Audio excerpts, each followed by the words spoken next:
ஓம் முருகா, வெற்றிவேல் முருகா. வேலுண்டு வினையில்லை, மயிலுண்டு பயமில்லை. என் அன்பு தங்கமே, உன் மனதின் தவிப்பு எனக்கு புரியாமல் இல்லை. நீ இன்னும் கொஞ்ச நாள் நான் பொறுத்து கொள்கிறேன் என்று என்னிடம் கூறி இருந்தாய் அல்லவா? அப்படி நீ பொறுத்து கொண்டதால் சில கர்ம வினைகளை ஏற்று நீ அனுபவித்து விட்டதால் அவை அனைத்தும் முடிவுக்கு வர இருக்கின்றன. உன்னை பற்றி தினமும் ஒருவர் கேட்டு தெரிந்து கொண்டு இருக்கின்றார் தங்கமே.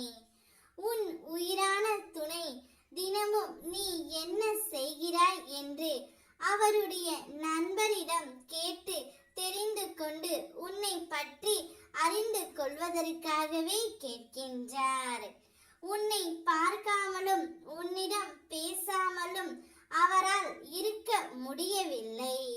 அதனால் உன்னை பற்றி யாரிடமாவது கேட்டு தெரிந்து கொண்டு நீ எவ்வாறு அன்றாட வேலைகளை செய்கின்றாயோ என்று தெரிந்து கொண்ட பிறகுதான் அவர் மனம் ஒரு தெளிவு அடைகிறது. அதனால்தான் அவர் புத்தியும் நீதான் வேண்டும் என்று சொல்கின்றது தங்கமே. யாரிடம் நீ பேச வேண்டுமோ என்று எதிர்பார்த்து காத்து கொண்டு இருந்தாயோ அவரை உன்னிடம் பேச போகின்றார். அவர் மூலம் உனக்கு கிடைக்க வேண்டிய மகிழ்ச்சி கிடைக்க போகின்றது. உன் வினை தீர சில நாட்கள் இருந்தாலும் என் பணி அதன் முன்பே ஆரம்பித்து விடும். நான் உனக்காக அதை செய்ய ஆரம்பித்து விட்டேன். மகிழ்ச்சியாக இரு தங்கமே. அனைத்தையும் கடந்து போக கற்றுக்கொள். எழுந்தவுடன் ஒவ்வொன்றையும் நினைத்து கவலைப்பட்டால் உன் கவலைக்கு முடிவே வருவதில்லை. நேற்று நடந்தது நேற்றோடு முடிந்தது. அதை பற்றி நீ கவலைப்பட வேண்டிய அவசியம் இல்லை தங்கமே. உனக்கு நிறைய கடமைகள் உள்ளது. அதை திறம்பட செய்வதற்கு அதன் மீது கவனம் செலுத்து.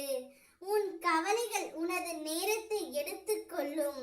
அதற்கு இடம் கொடுக்காதே. உனக்கு குழப்பமான நேரத்தில் ஒரே ஒரு தீபம் ஏற்றி வைத்து என்னிடம் பேசு. உனக்கு என்ன வேண்டுமோ அதை என்னிடம் கேள் தங்கமே. உனக்காக நான் எதையும் செய்வேன். வாழ்க்கையில் பல திருப்பங்கள் உனக்கு வரப்போகின்றது. உன்னை பற்றி தினமும் உன்னுடைய துணை அனைவரிடமும் கேட்டு தெரிந்து கொண்டு தான் இருக்கின்றார். அவருடைய அன்பும் உண்மையானது தங்கமே. நீ எந்த அளவிற்கு அவரை நேசிக்கின்றாயோ அவரும் அதே அளவிற்கு உன்னை விரும்புகின்றார். கூடிய விரைவில் நீங்கள் இருவரும் ஒன்றாக இணைந்து சேரும் காலம் வரும். அதுவரை பொறுமையாகவும் நம்பிக்கையுடனும் காத்திரு.